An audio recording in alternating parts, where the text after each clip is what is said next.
mwami Imana iri hejuru y'amajuru, awera nkawe ntawagereranywa nawe. Bagazaha umunyantege nkeya kandi niko kuri uri hanyuma y'abandi bose.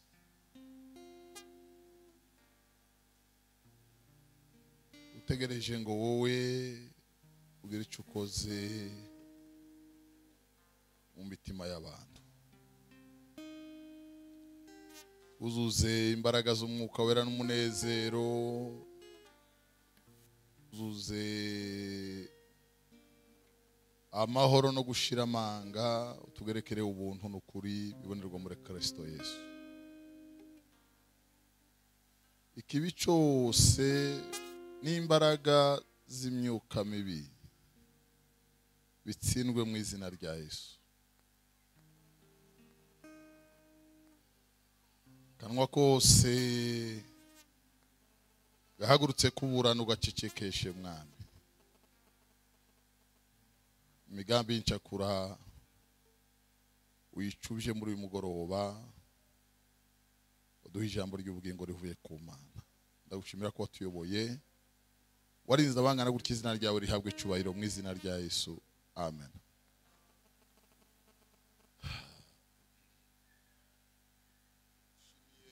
Imana yaturinze mu rugendo twagize, izina ry'Imana rihabwe icyubahiro.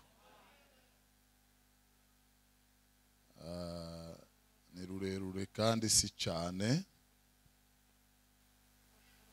ariko kandi byashoboka ko umuntu yorenganira hagati ya hano naho twavuye, kandi ikivuye muri ako karengana abantu bakacyakira. Turashimira Imana yakoze ibingana gutyo, katuyobora tukaza bigakunda, izina ry'Imana rihabwa icyubahiro. Ongere shimire urongozi bw'ishengero, turashimira umwungeri mukuru w'itorero rya Karuvali, turashimira revera w'iparuwasi ya hano kutwiyumvira bakadutumira. Niba hari impano umukristo yoha undi, ni zitatu ntekereza ko ziza imbere izindi zose. Ya mbere, umuntu kwiyumvira kandi ukuzirikana, yaguha mikrofone ngo uvuge Yesu. Ya kabiri, yasubira muri yakongera akakubwira ngo vuga Yesu. Ya gatatu, naho yorangiriza guha yakanya ngo ubwire abantu Yesu wapfuye akazuka. Hejuru y'iyo mpano ubwanje bivuye kundi wayo umutima, ntayindi ruti iyo ngiyo. Turabashimira abakozi b'Imana, Imana bahereza umugisha. Ongera shimire ku bwa mwese muri aha, nzimo bamwe n'abandi ntazi, ariko umutima ubatekereza neza ntabwo ugabuye ngo uherere ku bonzi, ahubwo mwese bafite neza muri nje, Imana ibahereza umugisha. Sinavuga amazina, wenda umwanya munini wabo wica, ariko dushimiye Imana yabarinze, namwe Yesu abagirire neza.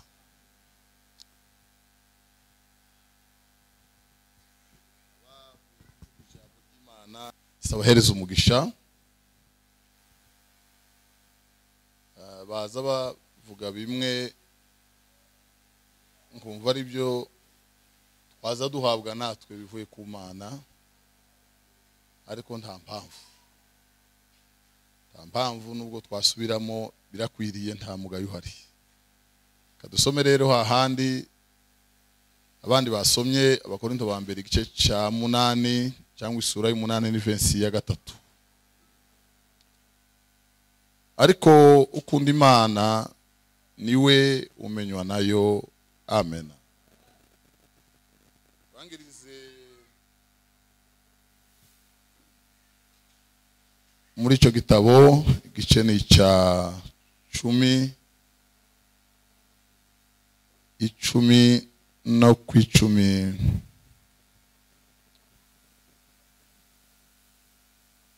na gatatu. Abakorinto wa mbere 10:13. Nta kigeragezo kibasha kubageraho kitari rusange mu bantu, kandi Imana niyo kwizerwa kuko itaza bakundira kugeragezwa ibiruta ibyo mushobora, ahubwo hamwe nibibagerageza izabacira akanzu kugira ngo mubone uko mubasha kucihanganira. Amen.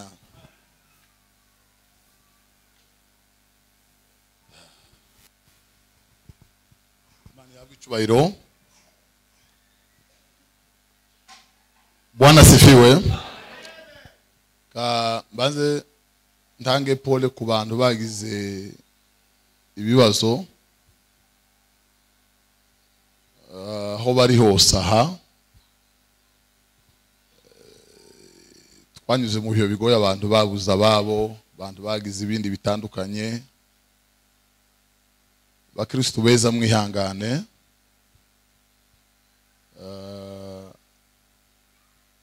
Imana irahari. Bwana sifiwe.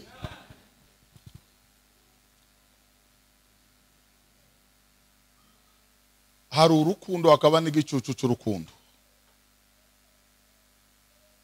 Ikicinshi kiza kivugwa n'abantu ni igicucu cy'urukundo, kandi ni nacyo gitwariye mu mitima myinshi cyane. Mutima uranambwira ko abantu bamwe bazopfa badakunze, kuko gukunda ntabwo bizanwa n'icyo umuntu yabonye, kandi ntibihera mu mbone z'ijisho, kandi amatwi siyo atangira kumva ngo duhera aho tubone kugira icyo dukunze. Kandi umuntu ntagira urukundo kubera ko yageze ku musozi runaka, cyangwa ko yabonye runaka na runaka. Kandi urukundo ntirutangira kubera ko twataramanye, ukaririmba cyane, none ubwo ngo impamvu yo kugukunda isivuka muri jewe. Impamvu y'urukundo ndiyo vuka muri nshi, kandi nawe ndiworima impamvu ituma ngukunda. Ntibyakunda. Urukundo ni ikintu kinini cyane cyo mu buryo bw'Imana. Uburyo abantu bakabaka abantu basingira Imana, niko bakabaka n'urukundo rwayo ntibarusingire, inako batazarubona. Urukundo ntabwo rwiyanda, kandi ntabwo rwandukira, kandi ntabwo ruyebayeba, kandi ntabwo umuntu arwigishwa. Urukundo baza barugira ntibaza barwigishwa. Rimwe muzubona abantu bafite ibiterane ngo bafite amateme yo gusenga, bakigisha abantu ngo musenge. Ego birumvikana, ariko kandi nugira nyine ngo iterane kizorangire wa munsi cyanditsweho. Ariko iteme yitwa gusenga baza babikora, ubwo baza babikora ntabwo babyiga. Uzubikora ukabikora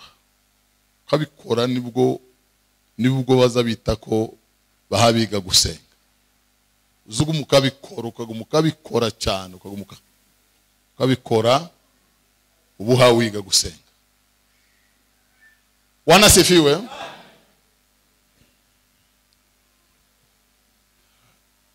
Ibigeragezo nta muntu tuzi ubirusha abandi, ntawe. Kandi nta n'uwo tuzi urusha abandi bose amahoro, nawe ntawe tuzi. Imana ni umuhanga, izi kubaka muri yo butangaje. Yarirukanse yubaka umuntu ngo irangize iramuhoma, iramuvugurura, ngo imaritera amarange, imugira impermeable, mu buryo nta jisho rihinguranya ngo ribone mu muntu. Dukirano yiriye ari kwaha inyuma, Imana yarapfutse burundu birarangira. Bisigura ngo biri mu wundi nta wavyibwira.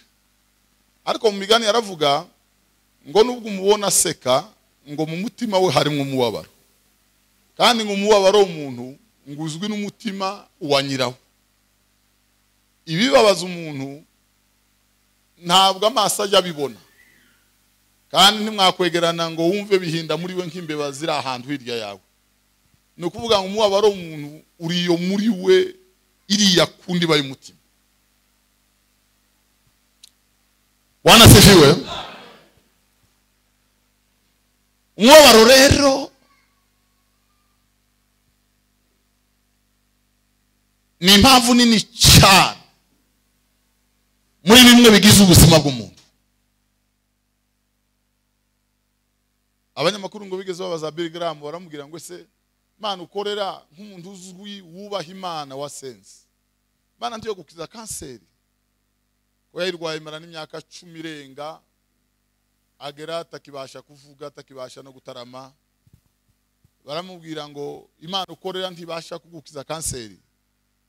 Yaravuze ngo imibabaro ni kimwe mu bigize ubuzima bw'umuntu. Niba umuntu agizwe no kuba yorya cyangwa kambara cyangwa ibindi sinzi, aravuga ngo kongeraho n'imibabaro n'ibyo bizabigira umuntu akabaho. Ndagira ngo nongere mvuge irindi jambo ritoya. Bwana sifiwe. Aya marira yose twarize muri isi ntayarahanagurwa. Ayandi magambo magufi akagatambaro k'umutuku tukohanagura amarira. Tagahuzu kavuye mu Bushinwa haba na wagisi ukayizinga uko yakabaye ukayikuba mu gahanga tiyohanagura amarira. Niko kuri kw'Imana. Nta kintu cyohanagura amarira, iyo competence ntibino. Nta serviette, nta n'urupapuro rwohanagura amarira. Ayo twarize yose uko araha yose uko yakabaye. Bibiliya iravuga ngo Imana izahanagura amarira. Kandi igihe cyo kuyahanagura ntikiragera. Ubwo itarayahanagura uko arahari. Uko arahari ntimure mutekereza ngo waraho yagiye. Warahari yose amarira uko yakabaye. Bwana sifiwe. Imana Bwana sifiwe. Ntabwo ivuga ko tutazarira muri isi kandi ivuga ko tutazababara. Yavuze neza umukozi w'Imana dufashiye mu ntambara.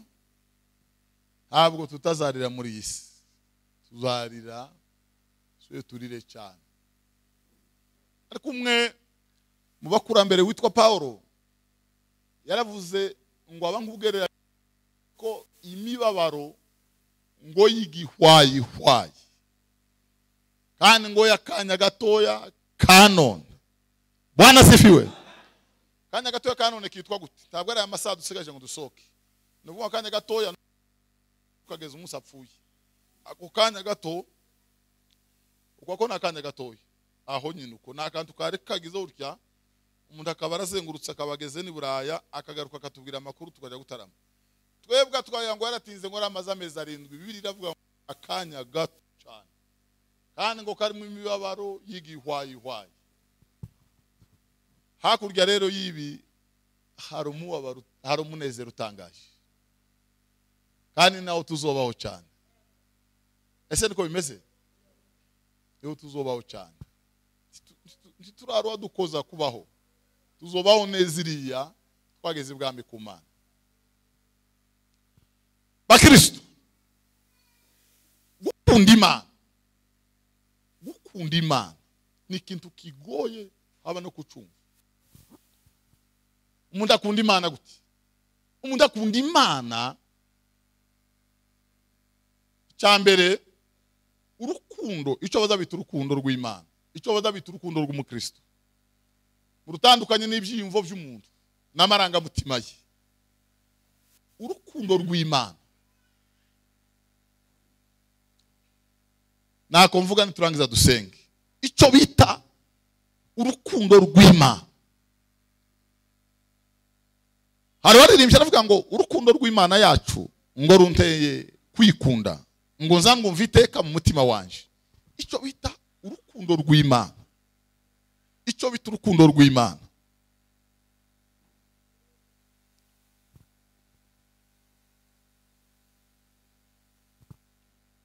ubona twirirwa tubwira abantu ngo banga abandi ni ukubapfana batabanze nta kindi bokora.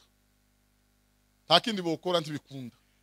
Uriya nta muhanga ubaho, nta n'umunyagitsure, nta generale ukomeye ufite inyenyeri 1000 waho ndugoswe n'abasirikari 10 cyangwa 100 bafite mu bifaru na za bombe atomike, akagotwa n'indege n'ibindi bakamushira mu ikaha toti yene ngureke kurisha ngo imwumva ihene.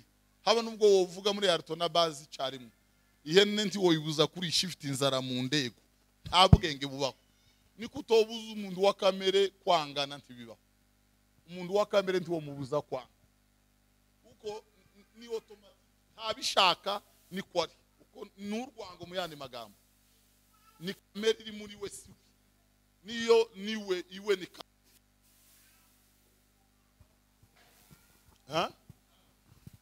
Dufite igiterane ngo tukiri igiterane cyo kwigisha abantu ngo bagende babane neza, ntiyoshobora kubana neza, ntibikunda, ntibibaho, ntibibaho, ntibibaho. Bwana se mucyo tubigisha ni ngo gufata umuntu warwaye malaria warangiza ukamutombokera ngo ni gutagira udukomera hangaha, bakabona bazana taramusini hari yadusige ku minwa ngo tuvure malaria hano. Ko uko se mwari muvuye malaria ntiri ku munwa, iri mu maraso. Nuja kuvura malaria bazana urushinga na serum bahera izindi mu birenge, izindi bashaka bashira zirayiga malaria mu maraso zirayisora, utu turahita twuma.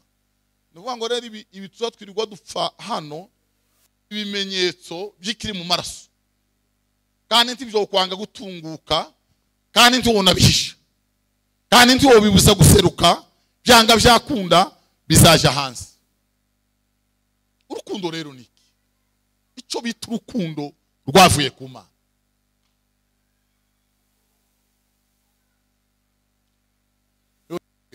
Urukundo rwavuye ku Mana. Gira abantu twakurubwiriza tutarugira, tworuvuga tutarufite, tworusorera indirimbo igakora ku mitima y'abantu tutarufite, ntibikunda.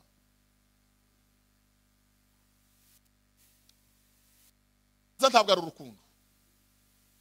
Harabanza umwuka wera mu mutima w'umuntu, harabanza umwuka wera mu mutima w'umuntu.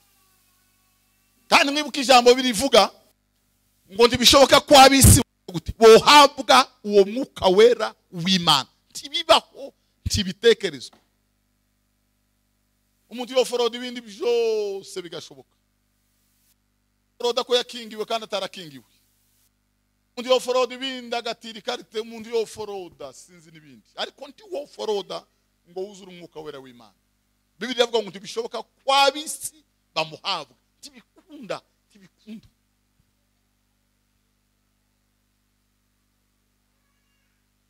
Ikibanza rero ni umwuka mu mutima w'umukristo. Umwuka wera kaza mu bugingo.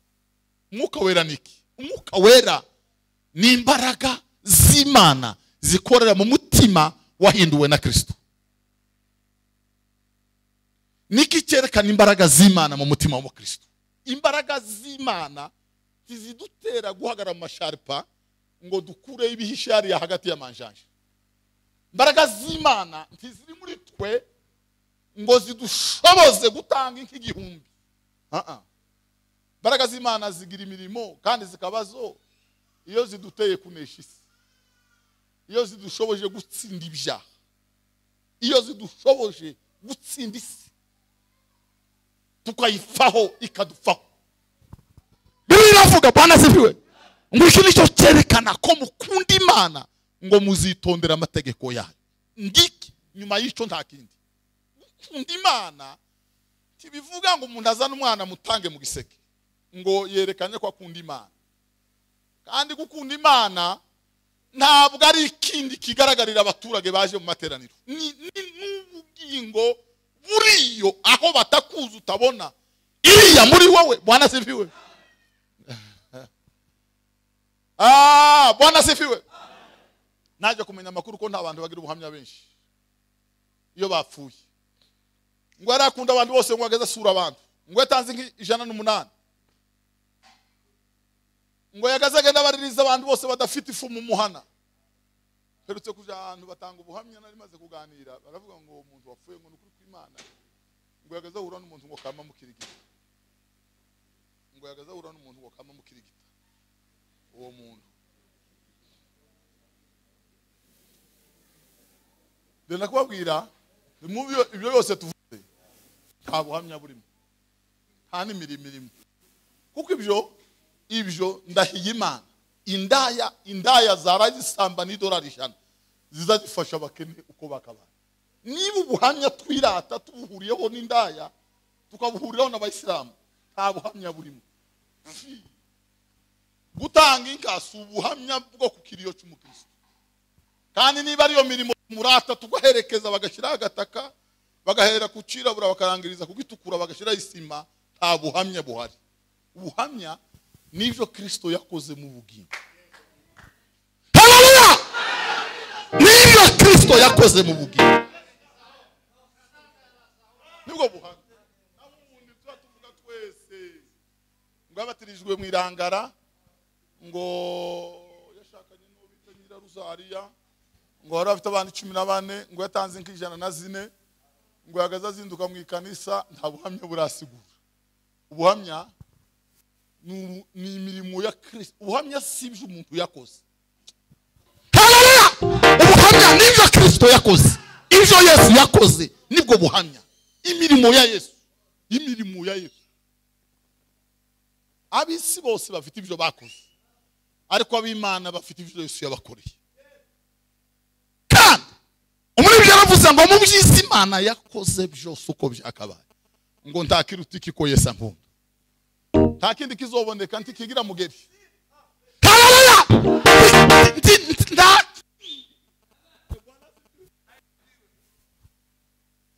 Cyo tumuzosanga mu materaniro twadushima ngo imyaka nari maze hano ngo twarariye ngo none tugiye ngo nta numwenda turimo. Mushima Imana ko ntandavuriye aha. Bandi ngo nkigera umuntu yanyankunda kazagira gutya Imana ntirazamo. Uracya kuvuga imirimo y'abanyamurenge. Yamaraga gurukundi mugabo wahindutse mu mutima n'undi mugore. Haleluya! Bwana asifiwe. Akavuga ngo jewe nari imbata mpumudendeze. Jewe nari impumya rampumura saranzura. Kavuga ngo nimwumva ayo mahoro Yesu yampaye. Nimwumva icyo Yesu yakoze. Nimwumva icyo Yesu yakoze. Mana yanje we. Haleluya! Nimwumve icyo nta munyamurengo uzugikora. Ni imirimo ya Yesu mu bugingo. Iyo ashatse kubwegereza Imana.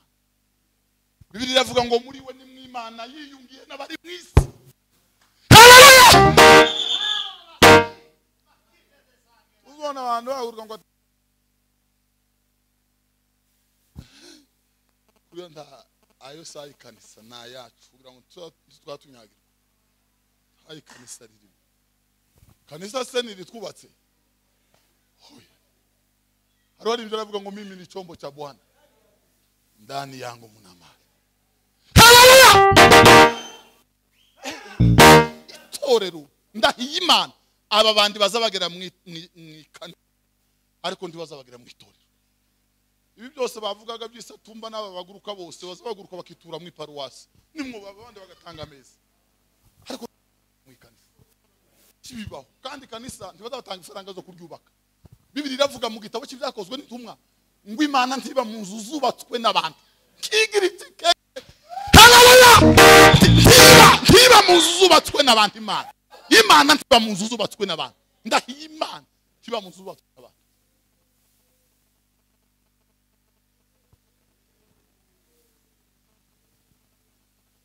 Wanasifi. Musaza gufusha umwuzukuru batanga ubuhamya bamaravuga itaguruka batamuhaye n'ijambo. Tumireke muzehe havuke. Arahaguruka. Aravuga ngo we nta kindi avuga. Ngo cyazi gusa ngo nuko ari urusengero rw'Imana. Aravuga ngo jewe ndi urusengero rw'Imana. Nguntegereje umukiza wawe. Nta cyumutima ushinja imbere y'Imana. Tegereje gusa ko Yesu azaza. Mana yanje. Umutima arambwiye ngo ese wasiwe ukuwa kwasamye ukamira. Ibi ni ibiki wasi. mana yo mwijuru, mana yo mwijuru. Salomo yubatse paruwasi, bana bene ziriya bari mu kubaka, yubatse paruwasi kuva naba arayubaka, mana yanga wawe umunsi bayitaha igicucu bwiza cyayijemo kirabandarara, abatanji barahunga, Imana ivugiramo, imiravya abakerubi baramanuka batera igicucu yantebe yihongerero bayirambura hamababa. Ariko Imana yayisibwira Salomo ngo ntabwo izaba muno, sinzoba muno. Narije gusa kubabwira ko nimuzoza muno nzoza numva, ariko sinzoba muno. Uzoba he wa mana, uzoba he wa mana bakristo mushakashaka Imana ishakirwa, Imana ituye, Imana iba mu buturo bwayo bwera. Inzira igana aho Imana iba ntibaza batega moto bagiye aho Imana iba. Kandi Bwana asifiwe, Bwana asifiwe. Ntibaza batega moto bagiye aho Imana iri, ntibaza batega moto bagiye ku rusengero, oyaye ntibaza bibuka inkweto nziza zihengama bagiye ku rusengero. Bibiliya ivuga ngo izitwa inzira yo kwezwa. Haleluya! Inzira yo kwezwa, ngiya ni inzira yo kwezwa. Abantu mu mitima inyamaswa zinkazi zizoyigera.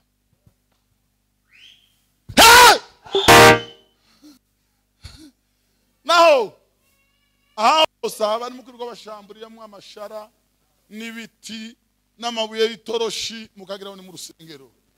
Nandu wagusaruta muri salo ngo tuza guterana, hariko si mu rusengero.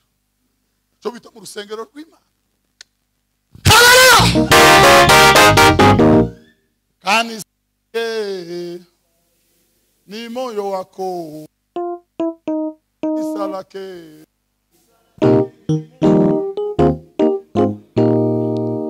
Babwira uburyo twaturira ibyo tutazi. Abakanda muri telefone gabona ubungu bari kombere mu kagabene kagapopi. Wabwira ngo we, ngo we. Wabwira ngo tududu, niko kwishitsa turirimba ibyo tutabaye. Badushize mu indirimba bakonditera imbere, bararirimba abahungu batacyambara isogese ngo bayigira uke. Twamba tuyitera twese. Ariko siko twabaye. Siko twabaye. Ngo bavuga ibyo badakora bakabiborwa na kamera. Ntibazabona Yesu naza kwingo. Haleluya! Bwana asifiwe sana. Bwana asifiwe sana. Ubugingo ntibuzabuhinduka imunda huye ni korasi. Buzabuhinduka imunda. Ubugingo ntibuzabuhindura igitera ntikizagihindura ubugingo. Ubugingo buzabuhindurwa gusa na Yesu. Uzobona abantu baririmba narababariwe. Amarira amwe amamanuka hasiga yandi, amwe yikandageza. Narababariwe. Ngo nimugasubire modaye we. Narababariwe. Mana yanje we. Ni ikinyoma ndahima baketu. Wovuga ngo warababariwe utarihanye. Warihanye. Uzuririmba ngo warababariwe warihanye. Uzuririmba ibiki. Uzuririmba iki. Umva gute.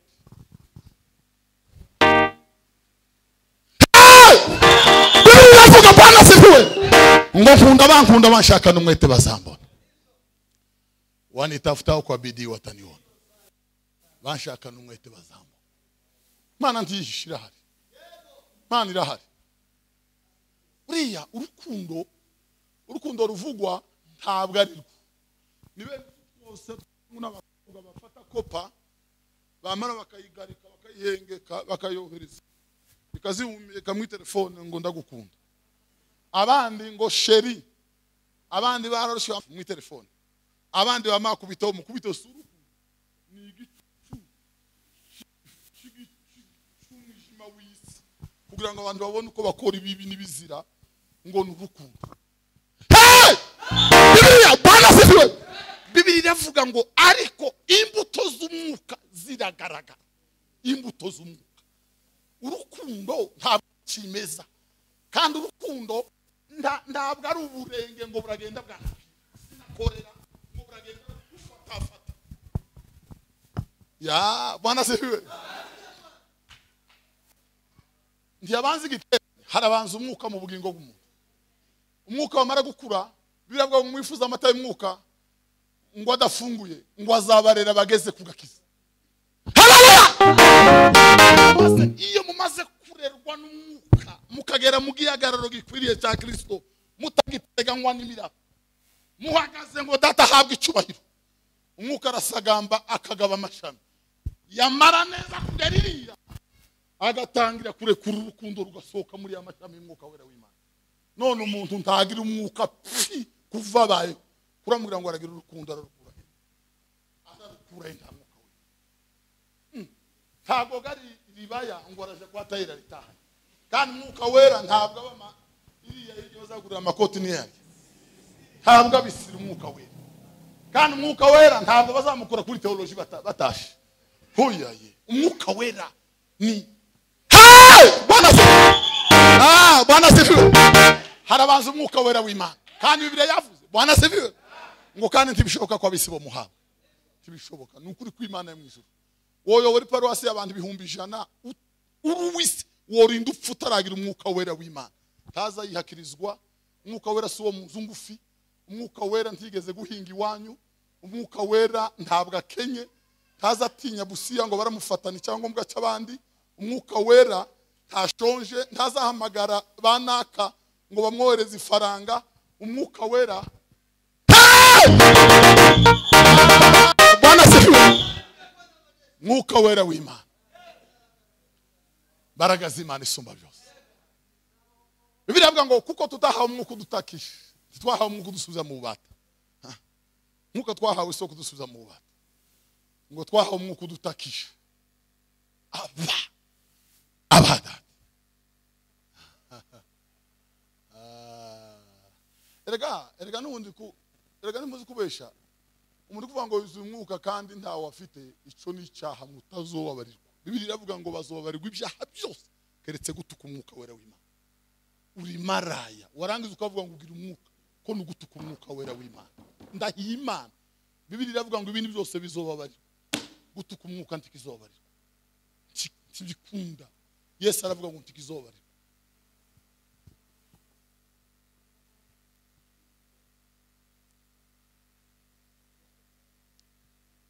Uwo mwuka w'Imana yituye mu mutima, umuntu wiyanga byose.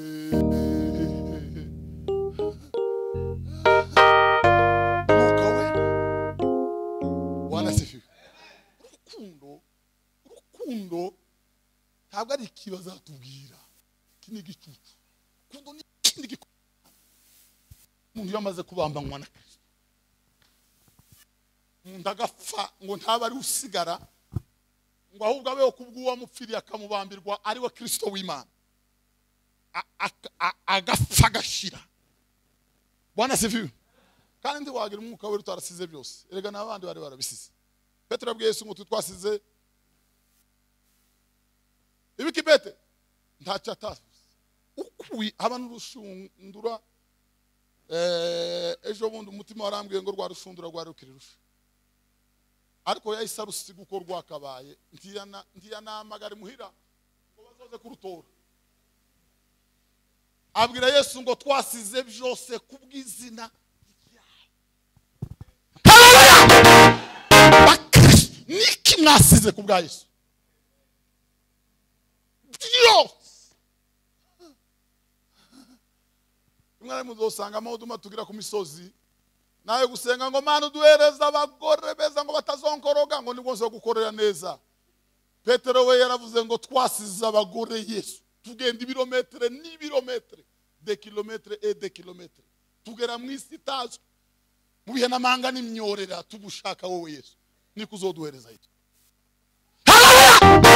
Aya masambu twirwa tuvuga ngo Mana ngumpereza ahantu witirirwa izina ryanjye, mwozo wasigira abana mufite imyaka 40 irenga, ngo none mwami Yesu ngo untabare aya masambu dusenga. Petero yarayasize ngo asingire igihambaye cyitwa Yesu umwana w'Imana. Aravuga ngo twasize amasambu yacu. Duweze si cyubahiro. Walio acha baba na mama watapewa mara ngapi? Watapewa mara 100. Basize byose kubw'izina rya Yesu. Muduyo tutasize ba data na ba mama.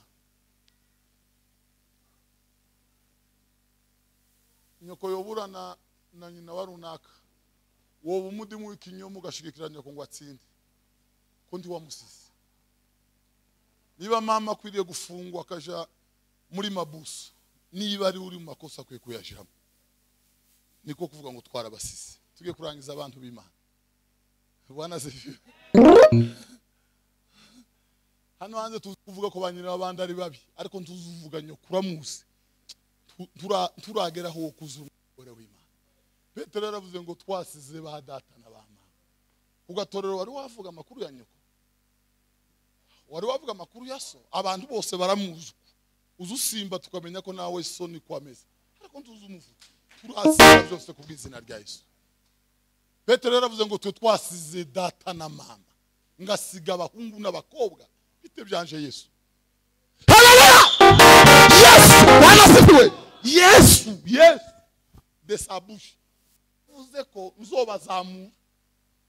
Ibyo kuvuga ngo umuntu arazamutse na materime yino kugira ngo hari abantu bazamuwe na kamera. Baramenya muri Australia amizamura abantu bakungagiza.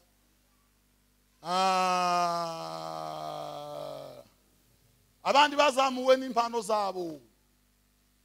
Ariko Yesu ntigeze amenya ko bazamutse. Iyo Yesu azamuye umuntu tazagaragara mu maso y'abantu. Bibiliya ivuga ngo igishizwe hejuru mu maso y'abantu ngo ni kizira mu maso y'Imana. Yesu azazamura umuntu mu mutima akubaka umunara utanyeganyega hagati ye na Yesu. Umuremyi yavuze Bwana zifuwe ngo binibutsa za nzozi Yakobo yarose. Ni ikintu kiri mu bugingo y'isi itazibona.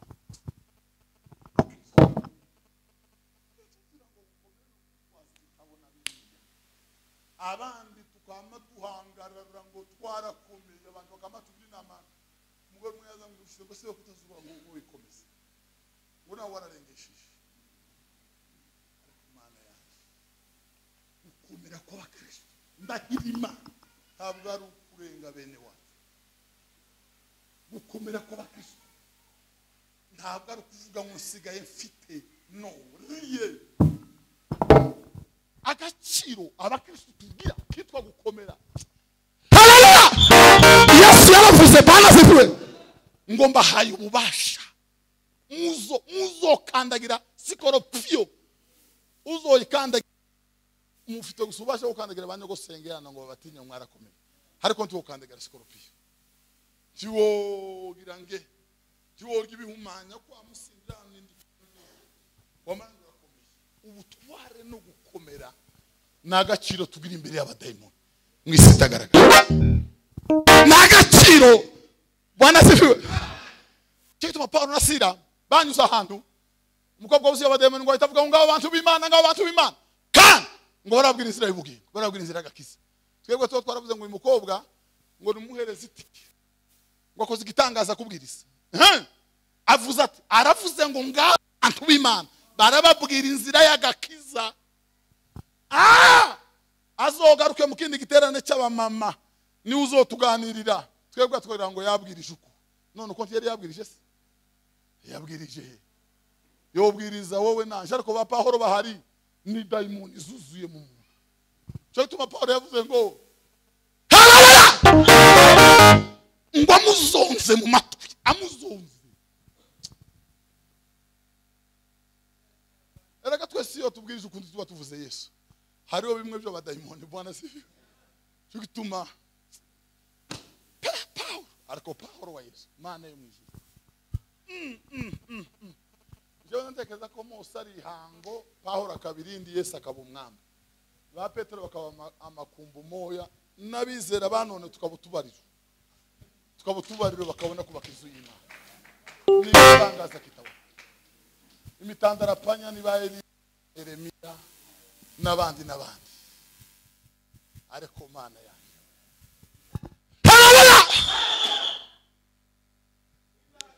bakristo imbaraga z'Imana urukundo rw'Imana mwami Yesu ndagukunda mwami Yesu ndagukunda tandukanye n'aya magambo yo kuririmba mu ikorasi umuntu yaje yitega parfait kiwe arareka kugira utya aho mwami Yesu ndagukunda ndakuyaye ibyo kore haleluya mana we Yesu gukunda Yesu kunda Yesu nzi bazabiririmba bazababiba umuntu azabiba akabihinduka urukundo rwawe rwinshi nirwo rubinyemeza Bwana sibi mu gitabo cy'umugenzi azavuga ngo mukristo twatinze tugiye kurangiza mukristo ageze kwa musobanuzi ngo yasanze ikinzwe imbere ngo hari abagabo n'abagore ngo intware ku rugamba ngo bari bakuye inkota ku matako yabo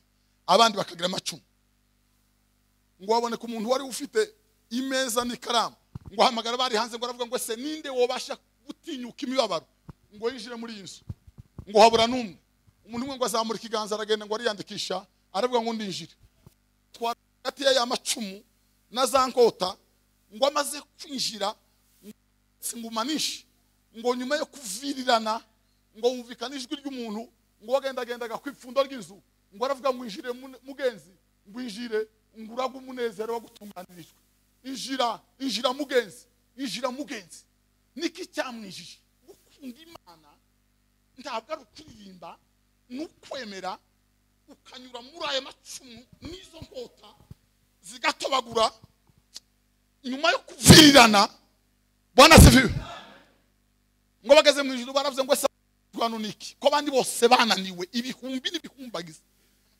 amamiliyoni yananiwe muri urugendo ababona iki kibajeje ngo baravuze ngo bagejejwe hano n'urukundo bakundaga Imana yabo n'urukundo gusa ngo rubagejeje hano nta kindi ngo bakundaga Imana yabo urukundo rwo mutima bakundaga Imana urukundo rwo mutima tuzi bitazwirwa dusenga baba mana uhindura amateka bene data wacu bamaze kuzamuka bamama bazaza kudusura batugumura ngo se uko waziye ngo kunta akantura ruhugeraho ngo ko bene so wanjye ruguru ukamuje mu mafungu man ngo uhindura amateka ngo nkizurubwa n'igisuzuguriro uzi icyo ubuvuze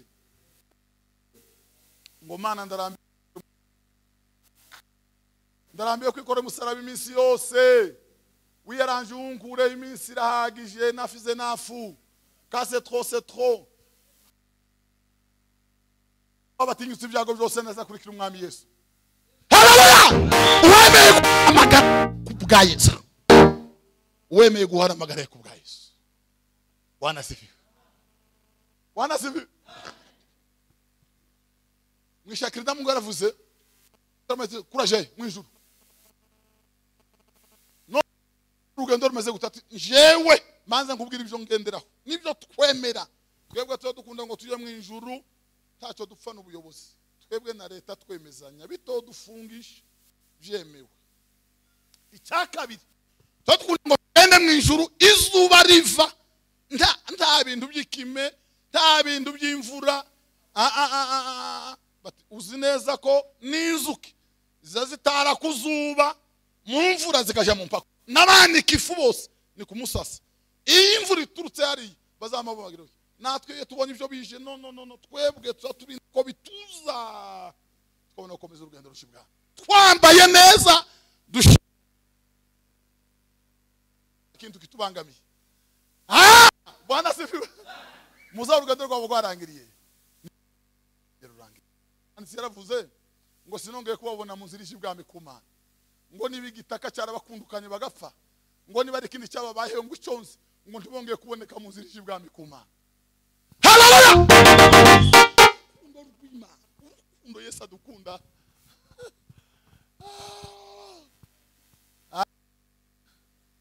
urukundo dukunda Yesu urukundo dukunda Yesu amabwira abagore ntitubakunda cyane. Bibiliya avuga ngo tubakunde ariko dukunda Imana cyane. Gukunda Imana kwa cyane kwaduteye kutayibabaza ngo tubange bituma tubana na biteka ryose. Twobabaza Imana yacu kubera urukundo tuyikunda. Tubane n'abagore iteka ryose. Tubane nabo kugeza aho Yesu azozira. Niko kuri. Kandi kubera iyo mpamvu Imana y'umwijuru nubwo umugore yobona akazana amase n'amatorotoro akagusiga mu kanwa na twoba tugitonganye, twakunze Yesu birarangira rwarashize. Habanu ari abantu banga abagore babo ngo nabarozi, muzobona ishano, muzobona ishano.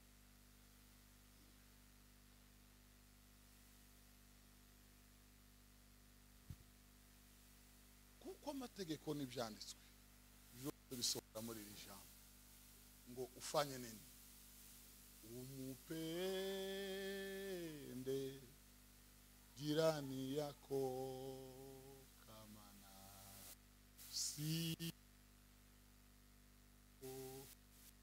Babwiye kandi gatoya buriya katwemeza ko turi indyari. Tugira ngo umunsi busabane turabwira iwacu ku rusengero mfite mu mafoto wanyuma twari imineke n'amafanta. Abakristo barakorana turakoka tujya. Ubundi tugira umunsi busabane bakana inyama n'imiceri n'amafanta. Amara abagabo n'abagore bose twama tuzamura amafanta ngo kaci hejuru. Ngo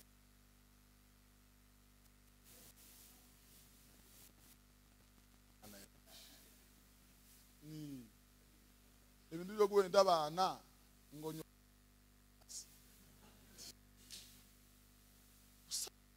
usabane bw'abakristo. Ubwo n'ubusabane bw'abajweri batsinze. Iri yepfo bari ku hoteli bahabifu n'umusasa ko batsinze Liverpool yatsinze Chelsea. Nibo bogira bene ko abakristo barenze ibyo ngibyo. Bibiliya iravuga ngo mubabarane n'abababaye. Gusabana kw'abakristo si ukunywa ifanta, ni ukubabarana n'undi nkaho ibye atarabimenya ahubwo ari ibyabo ku giti cyawe. Nukwemera kubabarira umuntu ukamubwira kubabaro wawe uwo mutima ndawumva kandi si ibyo wikora, ndawemeye nanje reka mbabarane nawe. Usabana ni n'agahinda hamwe twese tukababarana. None mureke mvuga akantu gatoya. Nigeze ngera Kigali mpura n'umugabo wa hano muri Kenya arambwira ngo ari mu madeni n'imbare y'igiki ngo amumere nabi arasa nk'uwahunze. Isi kintu bazagira ngo rambere bakristo umuntu yohunga muzamusengana akabura amahoro ngo ndaho yo gutungana wamuhindukiye intare wamara ngo umusabana ngo duhuze ifanta. Ivyo ubukristo n'ubuhe? Iyo bavuga ngo abajana na Yesu gutabara abandi basirikare ba Yesu muhaguruke dutabara, none aho muza mwumva ni he? Nukuririmba mutahazi, nugutabara bari mu myobo. Bene data bari mu myenda tukabatabara, bene data baririya tukabatabara.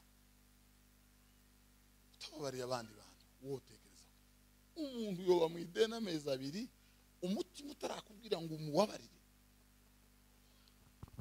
Ndangize nsenga nikwagira ikindi kitari ubutumwa. Umunsi yashize umuntu yanjyanye $3,800 by'idolari ngo amare aza hano. Barambwira ngo yaje hano kandi ari hano, ngo mare mpita ngenda ndamushaka ndamubona. Munduruka yarangira isoni zo kumureba icyatumye ngenda. Ngo mare nkora umufuko musigira $2,000 by'amanyakenya ndamubabarira. Ni namubaza Imana yandemye izo mpamba ntayafite, niko kuri kwima ntayafite. Imana ni namubaza yanje ntizo yamubaza tegereje ko Yesu azoza mu ijuru rya Yesu. None umuntu ntayafite kuje ntayabafite, ariko twarangiza ngo turabana twese ngo tuba muri mitonde. Muri mitonde ni kikwanza. Mitonde si kanisa. Kanisa ni kindi kiri hirya aho cyo kubabarana nabo, cyo kwishimana nabo.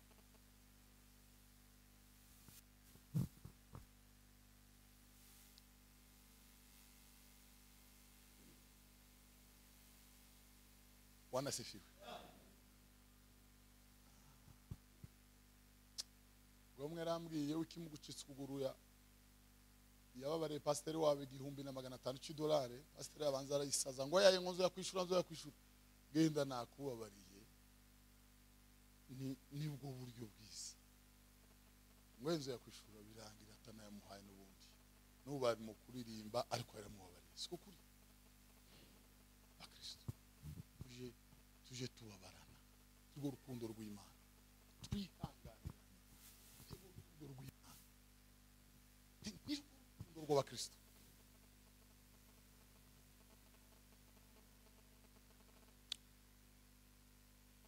Narindi hano muri prime ngira niho niba rero narindi ngiye gusenga mare Moses arabwiriza mu gitondo kwa Revera Simon. Shirama amiga ya Moses mu gitondo abwiriza kugaruka kwa Yesu. Ndatekereza ndazenga ubwenge numva ko bivumvuri za saruhembe vunderi imiugiri birivanga hano ndibura mutima nambwe nti Imana yanje we Yesu ari hafi kuza kuni muti mutima nambwira ngo ugende abantu bose bari bambere mu myenda mfite mbababari hadakuyemo numwe ngerekamwe amayinite kabahamagara ndakubabariye ngo none nguko ndi wivumbuye ntohiye tegereje ko Yesu azuza ndakubabariye umwe namubabariye yo gura ibyo mfite akagura nibindi arandusha inshuro amajana ndababarira bose uko bakabaye numva ndaruhutse mutima. Kuwa kane twari dufite agataramo gato iwacu mwihangane ubwo se ubutumwa na makuru mbabwiye gusa yanje. Twari dufite igitaramo iwacu mutima namwe ngo se ninde muntu uri mu mwenda wawe mubabarire nyabona. Narisoma ijambo riri mu Baroma 3:20 rivuga ngo muri we ngo niwe wabaye impongano y'uwizera amaraso ye kugira ngo ahabwe ubugingo buhoraho. Gutekereza umutima nabwo ndi bande bantu bakubere mu myenda bababarire nyabo. Banza gutekereza mbura numwe kabisa sanga nta muntu numwe mbere mu mwenda. Ndataha akongere mu nzira nibuka umwe warorutse kujana makeya gusabe na yangaye ariko yari afite n'ikibazo. Tumwambwira tugene umubabarire ongera Buganda umutima namwe ngisura mubabarira gute amagari muhira bamushire $20 yo kumubabaririraho. Madame arayimushira ngo maranandira ngo se amafaranga madame yampaye wawe nayiki. Ndamubwira nti nayo kukubwira ko nabirya byose biribagiranye ugenda ugira amahoro utegereze ko Yesu azaza. Ba Kristo urukundo rw'Imana tuzaturuba urukundo rw'Imana sindirimbo kandi kubana sukwegerana kandi sugurira mu gitabo kimwe ministre ngo batwanditse hamwe ngo turabahamwe kuba bahamwe Bibiliya avuga ngo mubabarane n'ababaye munezeranywe n'abanezerewe mwishimane n'abishimye. Ese niko bimeze ubugingo buhindurwe na Yesu. Urukundo rw'Imana ruzarusaba mu mutima wa Kristo. Urukundo rw'Imana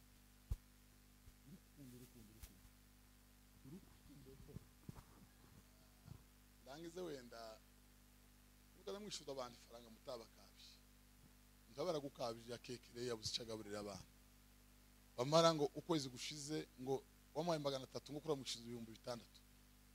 Wowe muzamutekereza mute Yesu nazi muzamutekereza mute Yesu nazi uyu mwana w'Imana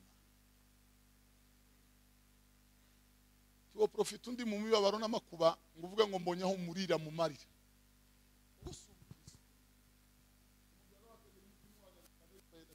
kubera wowe muri agaturugo n'abana muri igiti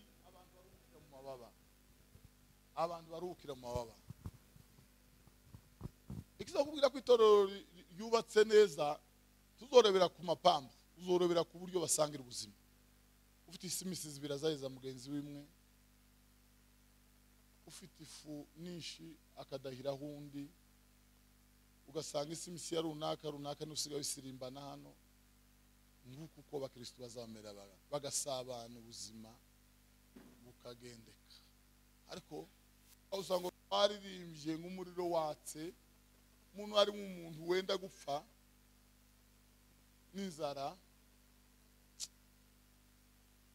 ndetse kutaramira ahantu nari umushitsi ariko nari ngiye nko gutaha umwana umwe aravuga ngo nimugoroba yanyuze ahantu kuri botike biba nyiri botike itelefone ngo bamare bahita bamufata ngo niwe ngo wayibi kandi mvuye mu gitaramo sinivi telefone tekereza ukuntu uwo mwana yaguweho n'ico kigunda kiramukundukira sinzi se na nyina nubwo gwa mbere nari mubonye sindasana kumubona ndazenga umutima nambwe anti taha uje kuryama isi yahuye n'ibifuka isi irimo ibintu utazabona taha uje kuryama umwana yarahumiwe bigeza bamugeretse telefone ya iPhone murakora ikibantu b'Imana akristo ningo umugabo yaratubwiye ngo avuye muri byura abongera ruguri wacu ngo ashika turana n'abagabo b'abanyamurenge bafite inkamajana ngo mari imyaka 5 atagira inka atagira ihene atagira intama atagira habana ngo abana bararwara bwa kumusatsi uracurama ngo mubyara wafata umwana wamujana mu kirara mugirana amayinga 3 ngo umwana abona nko guhembuka ngo mare ndatekereza ndabona abanyamurenge n'abapagani abandi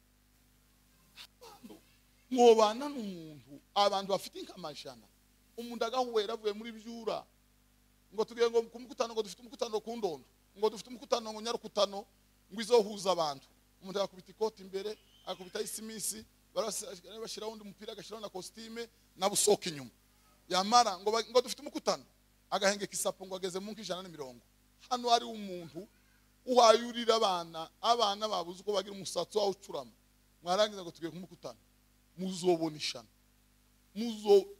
numvishe ndahaguruka namubwira ngo tubabare murenge mu izina ryabo tubabarire twaraguhemukiye wa mugabo tubabarire twaraguhemukiye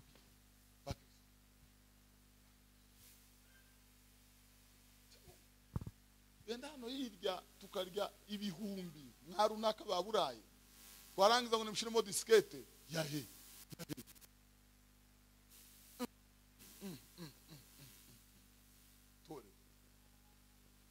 ukunda Imana amenywa nayo urukundo n'ingiro samagambo urukundo n'ingiro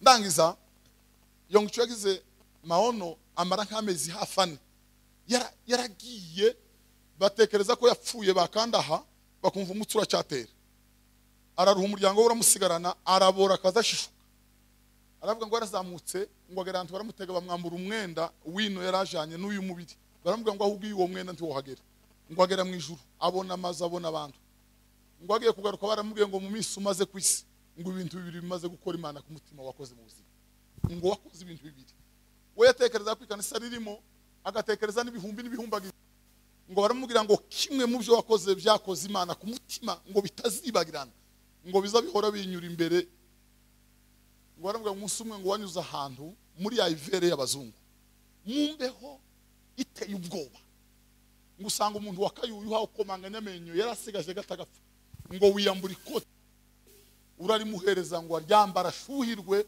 ngo usigare muri yambeho aba ari we uyira niba ruguhwera uhwere mu mwanya we baramubwira ngo icyo kintu ni mu ijuru ngo icyo kintu cyatanaye mu ijuru mu bintu byose wakoze ngo icyo Imana bakristo amakorasi ntari ibipande nasomye ntibirimo amateme umutwe w'ijambo development ntibirimo watanze ngo ryatangaje Imana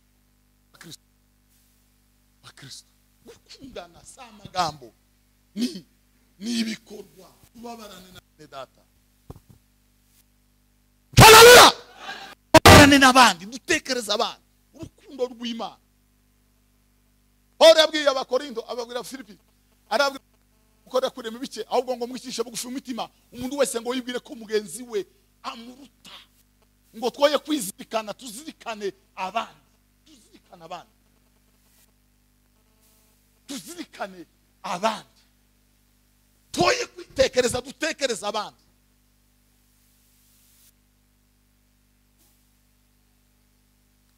Reka dusenge. Inde wumva ko hari icyo ashaka ko Imana yakora mu mutima we sinkizi basigira dusenga Imana.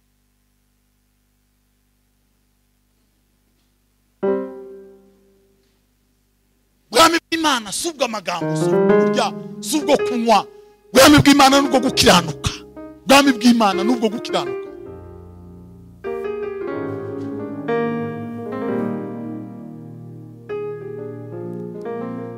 Hari abana b'abapfakazi batahabika. Ufite amafaranga urabizi ko umwishurira umwaka akawumara. Warangiza ngo nimushiremo diskete ngo nuzohagarikira. Wari ukava mu rusengero ngo ntibagusengeye. Gusengerwa ngo ugire uti ba Kristo.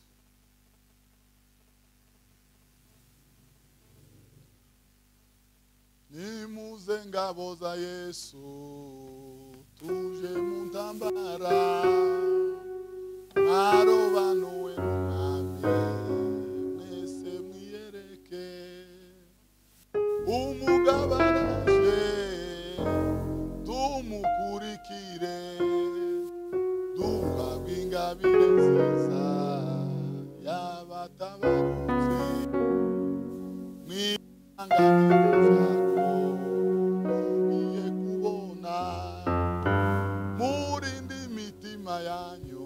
ayiwe ayiwe manana itakujisi haleluya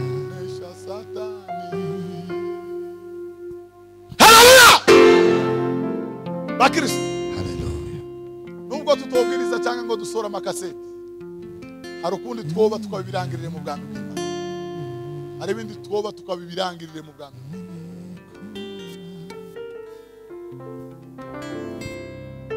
Bwana sifiwe. Mana mu izina rya Yesu Kristo.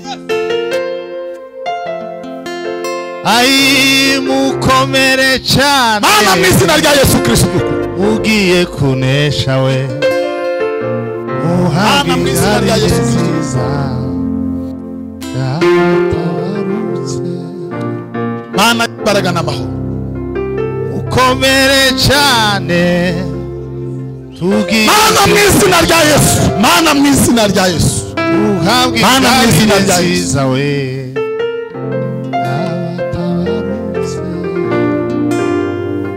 Doru muzigamye ni Yesu Kristo. Ai wanesheje wamwanziwe kubw'umusaraba ndetse n'intwaro ze azimambuye twashobora kuneshwa se Yesu aturanira. Mwami Mana yacu Mana y'imbaraga na safani ya telegoni Mana yo mwijuru uhindura abantu babo ubutumwa mwana utweze kumva uhindura abantu babibisho babibe mwana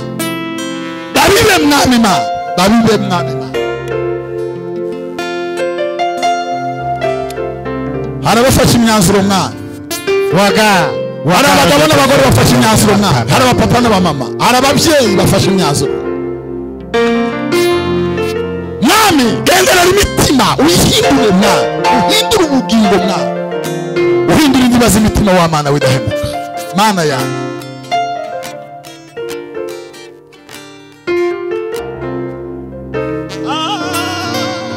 mukomere cyane mu izina rya Yesu. Yesu Mwana w'Imana. Yesu urengera. Yesu urengera. Yesu kiza Mana yanje mwami wanje.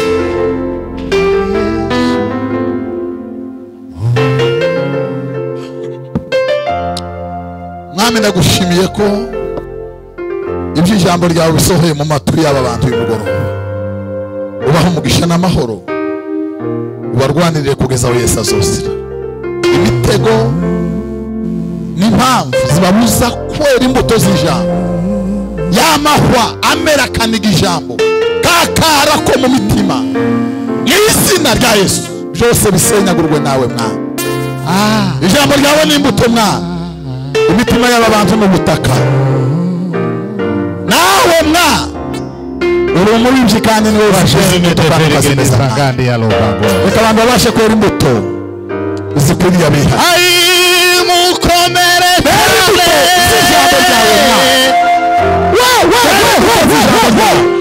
Paola masifanganda ya Kwera imbuto z'ijambo ryawe mwana w'intama w'Imana. Mwami ndagushimiye ko mvumvise mu izina rya Yesu. Amen. Bwana Yesu asifiwe.